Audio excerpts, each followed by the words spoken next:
today we are going to discuss about marketing cost.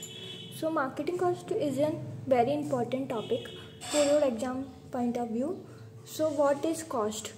Cost कुछ भी नहीं है, जो भी खर्चा होता है किसी भी कमोडिटी को बनाने में वो कॉस्ट है. ठीक है, कॉस्ट का सिंपल मीनिंग होता है खर्चा. यानी कि मार्केटिंग कॉस्ट है तो मार्केटिंग में जितनी भी प्रोसेसेस या फिर एक्टिविटीज़ परफॉर्म करती हैं, जो भी इंटरमीडिएटरीज इन्वॉल्व होते हैं और जो भी एक्टिविटी परफॉर्म होती हैं उनमें आने वाला खर्चा, उसी को हम बोलते हैं marketing cost. So the movement of product from the producer to the ultimate consumer involves cost, taxes and the cess which are called marketing cost. So जब हम मूवमेंट करते हैं प्रोडक्ट की फ्रॉम प्रोड्यूसर से अल्टीमेट कंज्यूमर तक, तो उसमें बहुत सारी कॉस्ट इन्वॉल्व होती हैं. प्रोसेसिंग की अलग कॉस्ट, स्टोरेज की अलग कॉस्ट, ट्रांसपोर्टेशन की अलग cost, retailer cost, wholesalers cost etcetera. Taxes लगते हैं जो गवर्नमेंट लगाती है, जीएसटी वगैरह, और सेस लगते हैं. सेस का मतलब होता है, ये एक ब्रिटिश वर्ड है जिसका मतलब भी होता है टैक्स. जो हमारी ब्रिटिश की डिक्शनरी है उसमें टैक्स को सेस के नाम से डिनोट किया गया है, जिसे हम लीवाई भी बोलते हैं. Okay, which are called marketing cost. So marketing cost में क्या क्या चीज़ें आती हैं वो अब हम देखते हैं. So marketing cost include handling charges at local point पे, हैंडलिंग चार्जेस हो गया. सेकंड, असेंबलिंग चार्जेस हो जाता है. Transportation and storage cost, handling by wholesaler and retailer charges to customers, expenses on secondary services like financing, risk taking and market intelligence. So इस point को समझिए, क्योंकि और पॉइंट तो सिंपल ही थे लेकिन ये वाला समझने का पॉइंट है कि हमारा जो फाइनेंस, ये सेकेंडरी सर्विसेज क्या होती है और ये फाइनेंसिंग क्या होती है. जैसे कि मान लीजिए कोई किसान है, उसके पास कोई इतना पैसा नहीं है कि वो किसी भी कमोडिटी को प्रोड्यूस कर पाए, तो उसने लोन लिया. क्या लिया? फाइनेंस लिया. फाइनेंस माने लोन. तो उस पर कुछ ना कुछ इंटरेस्ट लगेगा, तो वही उसकी क्या होगी? कॉस्ट. यानी कि जो इंटरेस्ट लगता है तो उसको वो कंज्यूमर से ही लेगा, यानी कि जो भी पैसा कॉस्ट आ रही है उसे वो अल्टीमेट कंज्यूमर से ही पैसे लेकर वसूलेगा. ठीक है, तो ये हो गया फाइनेंसिंग, यानी कि लोन पे लगने वाला इंटरेस्ट. इसी को ही बोलते हैं हम सेकेंडरी सर्विसेज में कॉस्ट. ठीक है, और रिस्क टेकिंग यानी कि कितनी रिस्क ले रहे हैं, रिस्क के हिसाब से भी कॉस्ट होती है. और मार्केट इंटेलिजेंस, इसका मतलब होता है कि जो हम इंफॉर्मेशन ले रहे हैं मार्केट की वो. ओके ओके, सो ये हो गया हमारा फिफ्थ पॉइंट. और मार्केट इंटेलिजेंस यानी कि मार्केट में हमारे कमोडिटी की कितनी प्राइसेस हैं, वो कितने प्रॉफिट पे बेच सकते हैं हम उसे, उसकी डिमांड है या नहीं, उसकी सप्लाई कितनी है, ये सब चीज़ों की जानकारी ही मार्केट इंटेलिजेंस कहलाती है. अब अगला पॉइंट है profit margins taken out by different agencies. Margins का मतलब होता है एक तरह से प्रॉफिट, यानी कि किसी भी स्टेप पे किसी भी इंटरमीडिएट के द्वारा बनाया गया profit. Okay, so profit margin taken by out by different agencies में, यानी कि जो हमारी अलग अलग एजेंसीज हैं वो भी अपना प्रॉफिट लेंगी. सो ये पॉइंट ये कह रहा है. अब हम ये वाला फॉर्मूला देखते हैं. ये वाले फॉर्मूले पे बहुत क्वेश्चंस आए हैं. So producer sales in consumer rupees में प्रोड्यूसर का कितना शेयर होता है कंज्यूमर रुपीज़ में, ये होता है हमारा producer share in consumer rupees. इसका फॉर्मूला होता है PS equal to PR upon में PR मल्टीप्लाई बाय 100. हमारा PS क्या होता है? Producer share. PR क्या होता है? Price received by farmer. And PR retail price. Okay, paid by consumer, यानी कि रिटेलर को कंज्यूमर ने कितनी प्राइस पे की वो होता है हमारा PR. अब नेक्स्ट हमारा आता है total cost of marketing of commodity. So total cost का मतलब सारी कॉस्ट को ऐड कर दो, यानी कि फार्मर की cost plus CM1 plus CM2 plus dash dash dash plus CM. Okay, so इसमें सारी कॉस्ट हो जाती हैं. अब देखिए यहाँ पे जो CF वो है total cost of marketing of commodity, और CF क्या है? Cost paid by the producer from the time the produce leaves till he sells it. Okay, and CMN is cost incurred by nth middleman in the process of buying and selling the product. Okay, अब हम देखते हैं market margin क्या होता है. Margin का मतलब होता है एक तरह से प्रॉफिट, यानी कि margin refers to the difference between the price paid and receive by a specific marketing agency such as a single retailer or by any type of marketing agency such as retailers or assemblers or by any combinations of marketing agencies such as marketing system as a whole. So इसका मतलब क्या होता है, जैसे कि हम example से समझते हैं, रिटेलर का एग्जाम्पल लेके।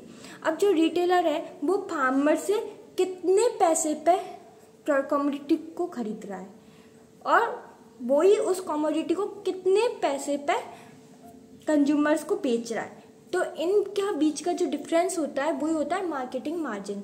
एक तरह से जो हमारा मार्केट मार्जिन होता है ये प्रॉफिट बताता है कि रिटेलर कितना प्रॉफिट कमा रहा है। That means I will tell you in simple word that the difference between the price received by the retailer from the consumer to the price paid by the farmer to the retailer। so इनके बीच के difference को हम क्या बोलते हैं, market margin. जैसे कि ये हो गया हमारा रिटेलर, इसने मान लीजिए जो कंज्यूमर है उसको बाई प्राइस में अपनी कमोडिटी बेच दी और इसी रिटेलर ने फार्मर से उसी कमोडिटी को एक्स प्राइस में खरीदा। So by price x price से ज़्यादा होगी, जब भी रिटेलर को फायदा होगा, प्रॉफिट होगा। सो हमारा मार्केट मार्जिन आ जाएगा ये by price minus x price, यानी कि ये क्या बताता है, एक तरह से प्रॉफिट। और इसको हम जो एब्सोल्यूट मार्जिन होता है, मार्जिन को कैलकुलेट करने के भी अलग अलग तरीके हैं। सो उसमें से हमारा जो एब्सोल्यूट मार्जिन है वो एक मेथड है जो कि एक्सप्रेस किया जाता है इन रुपीज़ में। सो इसमें अब हम 3 मेथड देखेंगे मार्केट मार्जिन को मेजर करने के। सो सबसे पहला हमारा आता है मार्केटिंग मार्जिन को मेजर करने का पहला method, absolute margin of ith middleman. इसमें बस आपको क्या याद रखना है, एक तो आपको इन मेथड्स के नाम याद होने चाहिए और यदि फॉर्मूला याद हो तो अच्छी बात है, अगर ना हो तो कोई नहीं। सो पहला फॉर्मूला है PRI multiply by PPI plus CMI। ये इसकी जो वैल्यू आती है एक होल नंबर में होती है। फिर दूसरा हमारा मेथड होता है percentage margin of ith middleman. ये PMI से डिनोट होता है और इसका जो वैल्यू आती है परसेंटेज में आती है। सो PRI माइनस ब्रैकेट में PPI प्लस CMI और में PRI मल्टीप्लाई बाय 100। फिर आता है हमारा मार्कअप ऑफ ith मिडलमैन का मार्कअप प्राइस, और इसकी जो हमारी वैल्यू फॉर्मूला होता है वो होता है PRI minus PPI plus CMI divided by PPI multiply by 100। अब यहाँ पर देखिए PRI क्या चीज़ है, total value of receipt per unit, यानी कि ये होगी हमारी सेल प्राइस, और PPI हमारी हो जाएगी परचेज प्राइस, और CMI cost incurred on marketing per unit. Okay, ये फॉर्मूले इतने ज़्यादा इंपॉर्टेंट नहीं है, अगर याद हो जाए तो अच्छी बात है, वरना कोई टेंशन लेने की बात नहीं है। अब देखिए जो ये मार्जिन है, बस आपको पता होना चाहिए क्या कि मार्केट मार्जिन होता क्या है। इसको कैलकुलेट करने के 3 तरीके हैं। Okay, the margin includes profit to the middleman. ये क्या बताता है, ये प्रॉफिट बताता है कि हमारे मिडलमैन को कितना प्रॉफिट मिल रहा है, और स्टोरेज में जो वर्कर काम करते हैं उनको कितना रिटर्न मिल रहा है। इंटरेस्ट ऑन कैपिटल पे कितना इंटरेस्ट मिलता है, और ओवरहेड एंड एस्टेब्लिशमेंट एक्सपेंडिचर को बताता है। अब एक और मेथड है मार्केट मार्जिन को कैलकुलेट करने का, जो कि है average gross margin method. The average gross margin of all the intermediaries are added to obtain the total marketing margin as well as to the breakup of the consumer rupees. Okay, जितने भी हमारे इंटरमीडिएरीज हैं उनके margin को add करके हमें total marketing margin मिल जाता है। ओके, और इसका फॉर्मूला होता है MT, यानी कि average gross margin equal to sigma. ऊपर हम क्या लिखेंगे, N I equal to 1 bracket में SI minus PI upon OI। ये MT का मतलब क्या है, total marketing margin, SI sale value of a product, यानी कि सेलिंग प्राइस हो गया। जितनी भी फर्म है, IH मतलब कि जितनी फर्म इन्वॉल्व है, जितनी फर्म का क्या निकाल रहे हैं, मार्जिन निकाल रहे हैं, उनको हम बोलते हैं I। PI value paid by the IH firm, यानी कि क्या होगी, purchasing price. QI quantity of the product handle by its firm के द्वारा। अब नाउ I का मतलब होता है 1 to N, number of firms involve in the marketing channel में कितनी फर्म इन्वॉल्व हैं ये बताता है। सो ये था हमारा एवरेज ग्रॉस मार्जिन मेथड।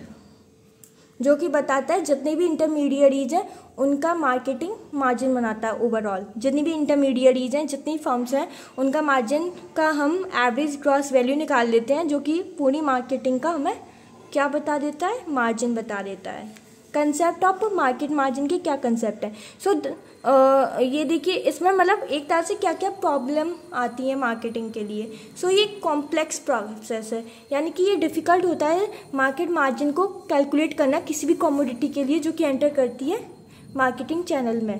सो इसको कैलकुलेट करने की जो प्रोसेस है ये काफ़ी ज़्यादा कॉम्प्लेक्स है।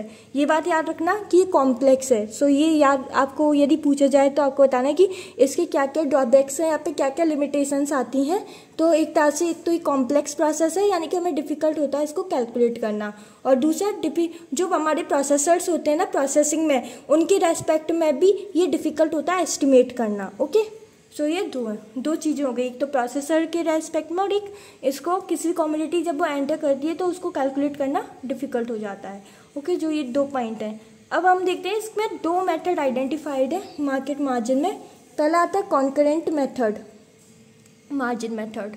अब देखते हैं ये वाला जो मेथड है ना, ये स्ट्रेस करता है on difference in price that prevails for a commodity at successive stages of marketing at a given point of time. अब देखिए इसे एग्जाम्पल्स के थ्रू समझिए। मान लीजिए फार्मर से रिटेलर ने कमोडिटी को ख़रीदा कुछ प्राइस में, और फिर रिटेलर से होलसेलर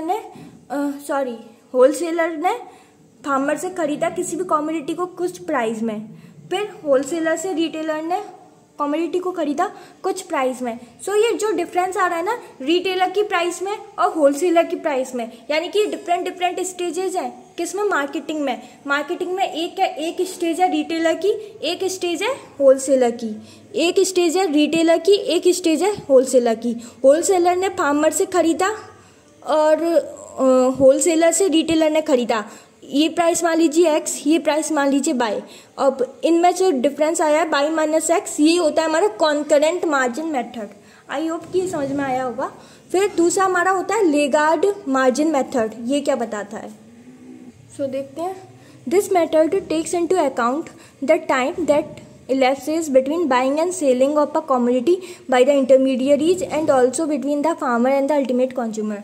एक तो टाइम बताता है, यानी कि हमारी जो कमोडिटी वो कितने टाइम तक 2 इंटरमीडिएरीज के बीच में रहती है, या फिर फार्मर प्रोड्यूसर से अल्टीमेट कंज्यूमर्स तक कितने टाइम पीरियड तक रहती है वही कमोडिटी। ओके,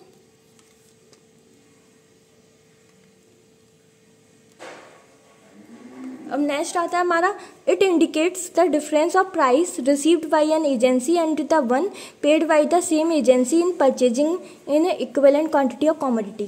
अभी और ये क्या बताता है कि डिफरेंस बताता है price received by an agency, यानी कि जैसे कि जो रिटेलर है उसने फार्मर से खरीदा सामान और फिर उसी ने बेच दिया कंज्यूमर्स तक, तो ये एक ही लेवल का बता रहा है, यानी कि रिटेलर का ही बता रहा है कि रिटेलर ने फार्मर से खरीदा और इसने कंज्यूमर्स को बेच दिया। ये प्राइस y, ये प्राइस x, तो y माइनस x हमारा क्या बताता है, लेगार्ड मेथड। ओके, और कॉन्करेंट मेथड की स्टेजेज अलग अलग थी, उसमें होलसेलर एंड रिटेलर के बीच का प्राइस बता रहे थे, लेकिन इसमें अकेला रिटेलर का प्रॉफिट बता रहे हैं कि रिटेलर फार्मर से खरीदेगा और फिर वो बेच देगा, यानी कि रिटेलर को कितना फायदा हो रहा है कमोडिटी को बेचने में। ओके, फार्मर से कम प्राइस पे खरीद के कंज्यूमर को ज़्यादा प्राइस में बेचने में कितना फ़ायदा हो रहा है। ओके, अब हमारा अगला टॉपिक है प्राइस स्प्रेड। इसको अब हम नेक्स्ट लेक्चर में पढ़ेंगे। Thanks for watching.